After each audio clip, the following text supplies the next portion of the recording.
If you've ever felt like your business is running you instead of the other way around, this episode is for you. Today, I'm talking with Sarah Stokes, a business breakthrough coach for the open hearted, overwhelmed, and overgiving woman who's ready to build a business that finally feels good. Sarah is the founder of the Juicy Good Life, where she helps mission driven women de-should their businesses and make space for more joy, profits, and peace. With a powerhouse background as a multiple time entrepreneur, former TV anchor, and certified leadership coach in the work of Dr. Brene Brown and Tony Robbins, Sarah blends strategy with soul like no one else. So, in our conversation, Sarah opens up about the very real toll of people pleasing, how to stop running your business on obligation, and start leading with your full authentic self. So, if you're a neurodivergent, heart led woman juggling motherhood, meaning, and a business that sometimes feels heavier than it should, pull up a chair. This one is going to feel like a deep exhale. So, thank you, Sarah. I'm so excited to chat with you today. Thank you, Haley, and good job on the copy, might I say. That is gorgeous copy. Well, thank you. I mean, I don't do it very often, but No, really. so I always like to start with story and just share a little bit more with our listeners about who you are, where you came from, how'd you go from TV news anchor to business coach. So I'll just let you take the stage.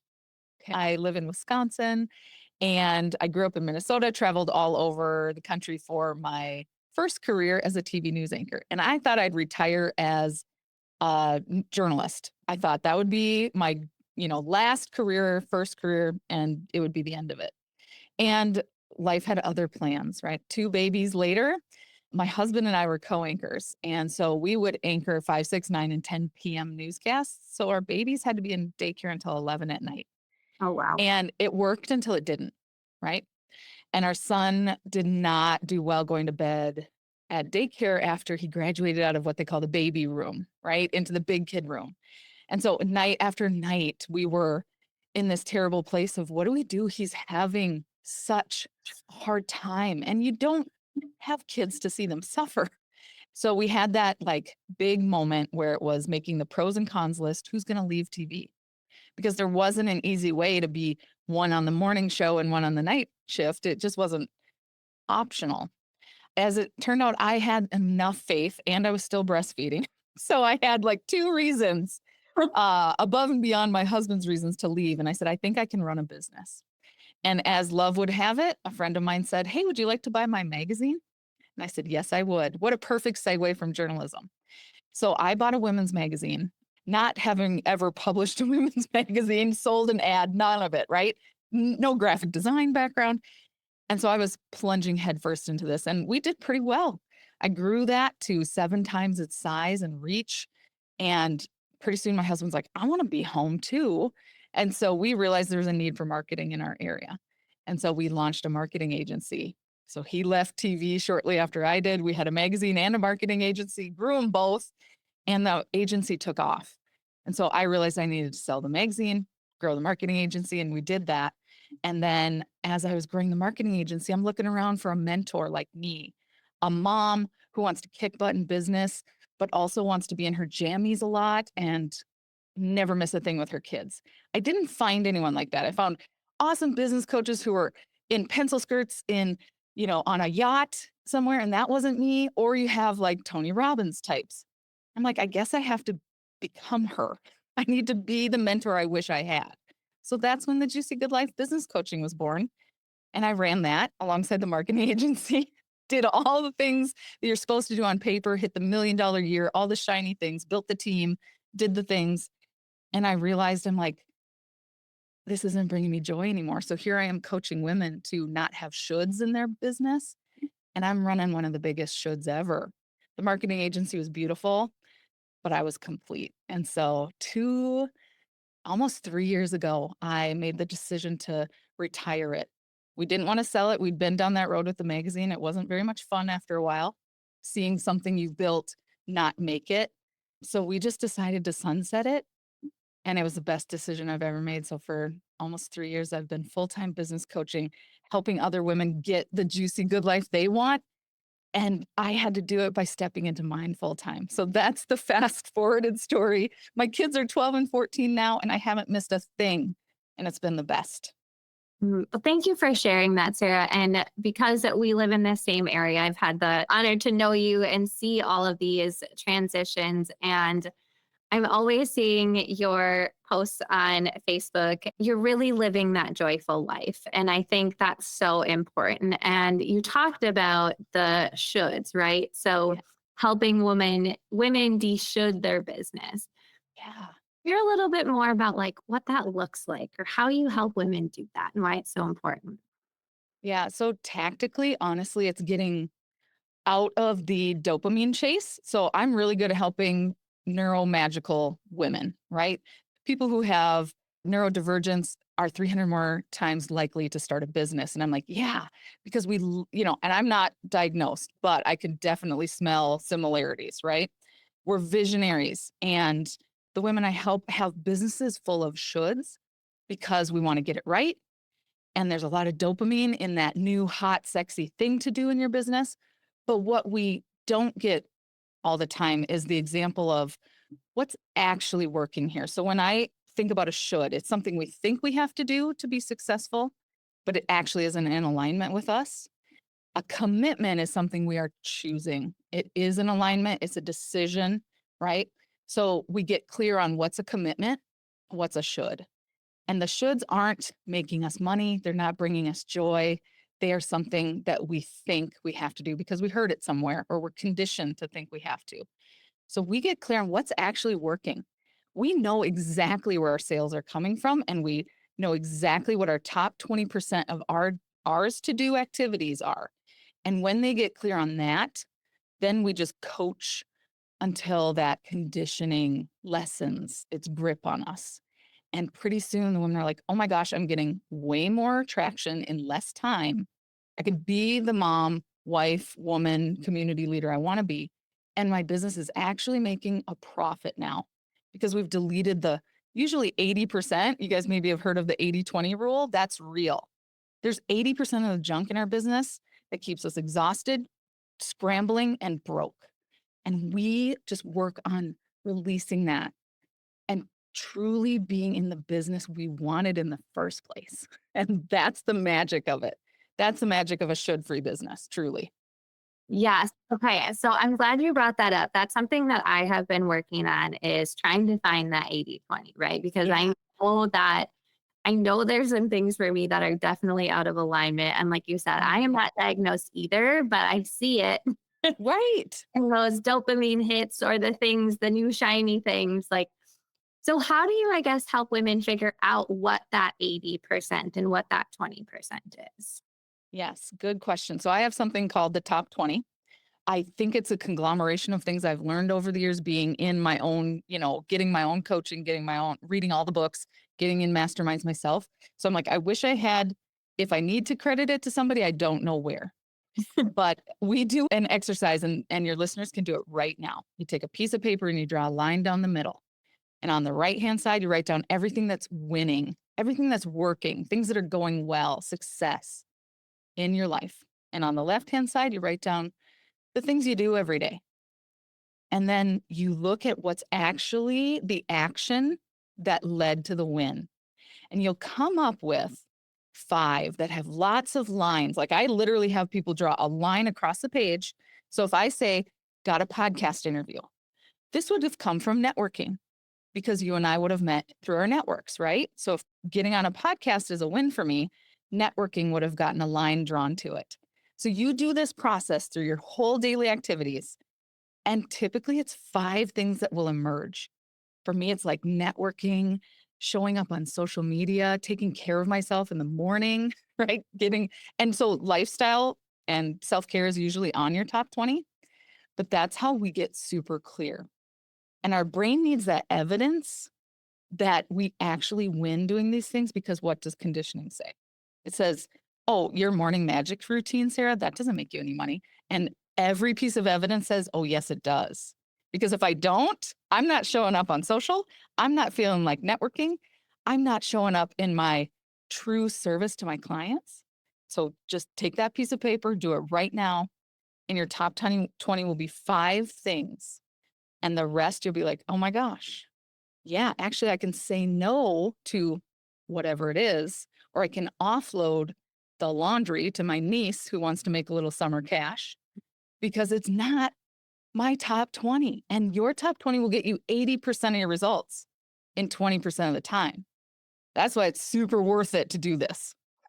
Yes. And I'm so glad you put things like laundry in there because I think it is important as business owners, moms, entrepreneurs, like as much as we can try to keep them separate, they still blend. They So what cannot I'm separate. thinking, Yeah. right, like that we're doing in our regular everyday life and in our business. And I think that's really important. You and I were talking before this. I'm like racing to get back into my office because it's summer now and our routine, if you can even call it a routine, looks different. It just ebbs and flows with the seasons of life and things we have going on as both a mom and a business owner. I am definitely going to do that exercise after this. Do you see women struggle then once they've done this and they say, okay, I see this is working? And then they fall back into the old routine of still doing all the things. Of course, because how many decades of practice do we have doing all the things? And we have 0 minutes yet being in the empowered version of us doing our top 20. But I have helped women for years now. And the ones who have stepped into it are doing great. They're making the money. They're being the moms they want to be. They're being the, and you don't have to be a mom to work with me, but they're being the women they want to be. They're rested. Their nervous systems are regulated. But the whole point of me, like literally, I have a job because of the squirm that comes from choosing to be in your top 20. That's all I coach on pretty much, right? Because there's trauma tied up in it. There is years of social conditioning. There are, things you've learned that felt important 2 years ago, but no longer match you today. Everything I do is helping you decondition through that. I call it the squirm. Like I named my book Worth the Squirm because it's all squirm between you knowing what's your top 20 and you being that version in your business and life. It's all squirm and it's a lot of patterns that need compassionate, like deconditioning is the best thing I can say because we've practiced it a long time being the hustler, the overgiver, the people pleaser. That's all we've known for years. So we got to have a lot of grace and compassion as we step into showing up a little differently. But it's Yeah, actually more of who we are. 100%. I'm glad you brought that up when you said squirm. I'm like, yes, where's the squirm? It's so squirmy. Yes, it is. It's I'm so right there. squirmy. We want to be safe. We stay in this safe zone. And so we don't move into what actually will make us feel more comfortable and aligned and being able to move forward. So, a little bit about your book that you just, I mean, it just published, came out. So exciting. Oh, it is. And talk about so the book is all about how our business helps us heal because everything we're up against, every challenge, every client, every squirmy moment is truly here for us to like heal our junk, heal the stuff that was painful. I think our business is actually one of the best healing partners we can have in this life. I think we marry sometimes our best healing partners. We give birth to sometimes our best healing partners. We work for, and then we create businesses that I believe are divinely sent to show us the places that need love, to show us the places where we can be more us than we ever thought we could be. And I wrote it for myself, truly, Mm. first, because it's still doing its magic on me, because it's squirmy to write a book. It's squirmy to put your ideas out there. And now that it's done, I'm like, it's for you. It's for you to look at your business differently with more love and partnership, like that best friend along your journey. And I think a lot of times we're in combative energy with our business, like it's something to be conquered or something to battle with. And it's not. It truly, I believe, is here to be one of the most compassionate, loving mirrors to what we're here to step into.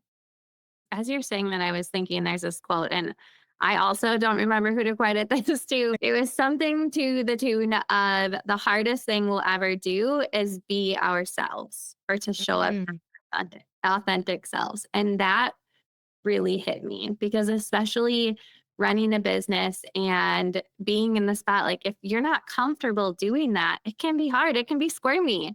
Doing this podcast, starting the podcast is squirmy. It still is. I was actually showing my boys, they wanted to watch one of my videos and they started laughing as soon as I turned it on. And I was like, hey, why are you laughing? They go, well, you don't sound like you, mom. Oh, yes. Oh, yes. So it's just funny because it's, the way that we're putting ourselves out there, I think we see it totally different than maybe someone on the other side of the screen is seeing it and how we're showing up. Um, so with that, is that something that you help your women with in, how do they show up differently? How are they building that confidence? Once they're getting past what I should be doing, they're getting rid of those D shoulds. Now I'm assuming it's playing a factor in how they're showing up differently. Yeah. And so they truly step into their own, but I do help them with making a powerful decision to hold the event, start the podcast, sell the thing, say yes to the speaking engagement, make that scary phone call to ask for someone to collaborate with them, to raise their prices. So it's my job is to like be that powerful decision making accountability partner.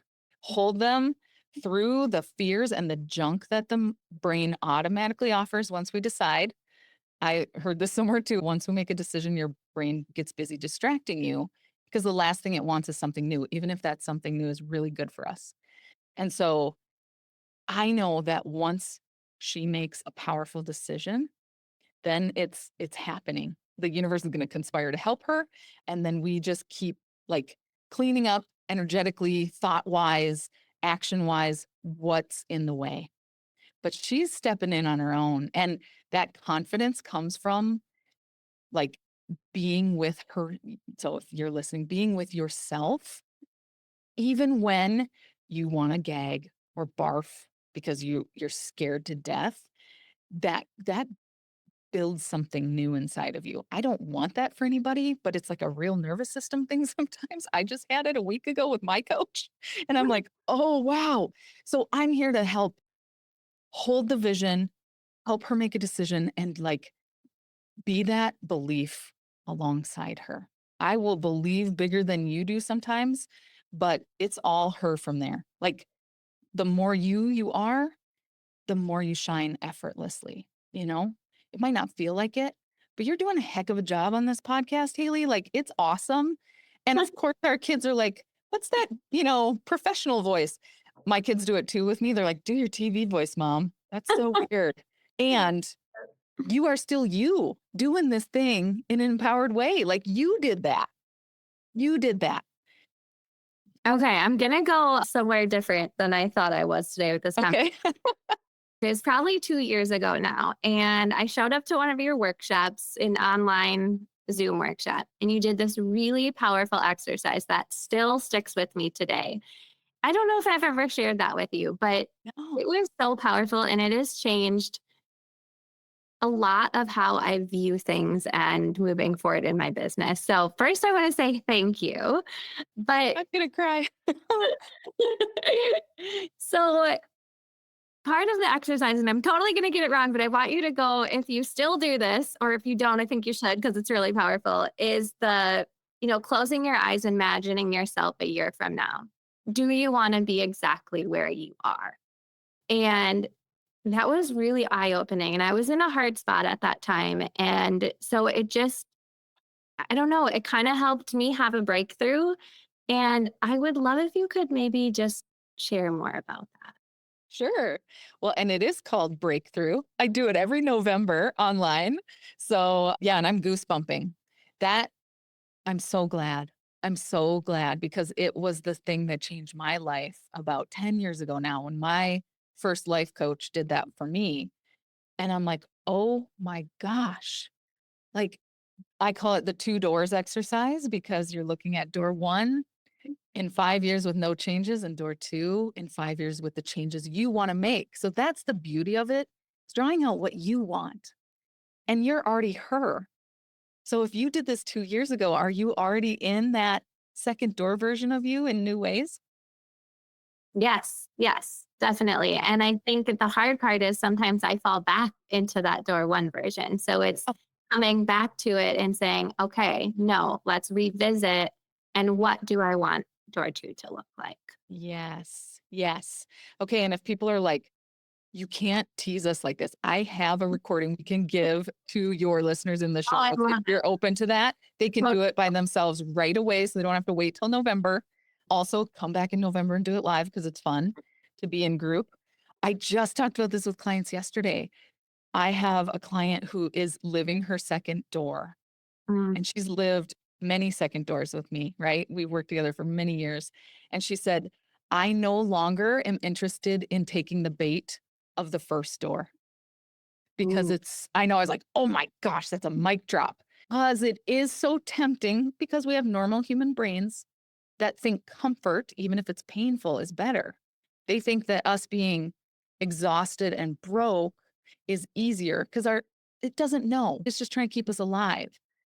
The second door version of us is always right by our side as our trusted advisor, always. She is us now in a new way, right? So I always ask you to bring that second door self in for a little advising session. What would she say about your temptation to go back into first door? And we're not making ourselves wrong. First door is fine. It's us now. We're not bad. It's just we want to keep evolving into more of ourselves. So I just say, Hailey, bring that second door you and ask her what she would advise you to do right now. And usually it's something pretty gentle, but it's also like, hey, that we have a new standard we're setting for ourselves. I'm no longer available to be armpit deep in Doritos every night. There was a version of me that was, and that was my best healing modality at the time. I'm no longer available for that. So she'd be like, Sarah, get outside and put your feet on the grass and look at the dang trees for a while, right? So it doesn't have to be monumental. It doesn't have to be expensive, but all of it is expansive, right? Yeah. yes. That reminds me, I was at a retreat last year with my coach and all the other women inside of the mastermind. And I was really struggling with a lot of money mindset stuff, right? And it was talking about I'm always saying things are expensive. And I don't want to then bring that down into my kids. I want them to grow up with a different mindset than I have so that they are full of abundance and all the things. She made some of these like fake tattoos that had expensive, but the E was crossed out. So it said expansive. Yes. Well, I just had to share that because I think when you said that, it just reminded me of it. But it's really, really powerful, just that mindset. And I have adopted the I am already her. And I have to come back to that sometimes. Like, I am already her. And what would that version of her do? And it can be powerful. But yes, like you said, our brains kind of revert back into that. This is how I've ever always shown up. This feels easier. Mhm. I would love that if we could share that with our listeners. Totally.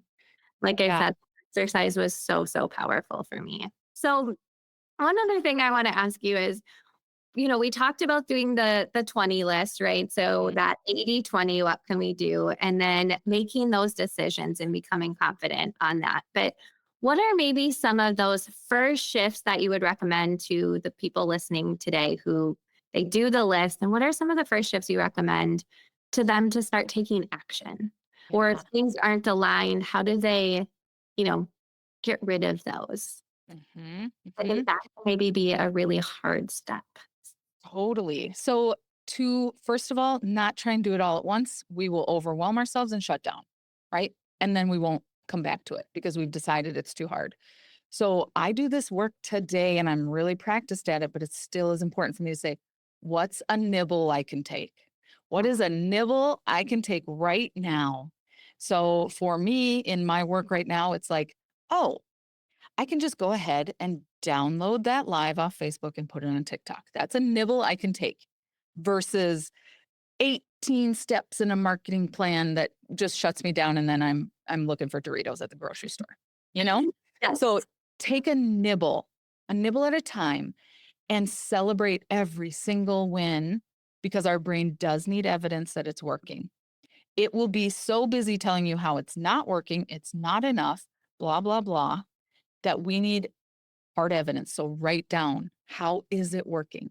So for me, how many lives did I download? So maybe 2 or 3.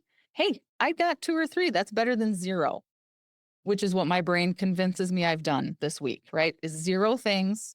I'm definitely doing it wrong, blah, blah, blah. So take a nibble. Take the first nibble that feels like easy to accomplish so you can build the muscle of it's working.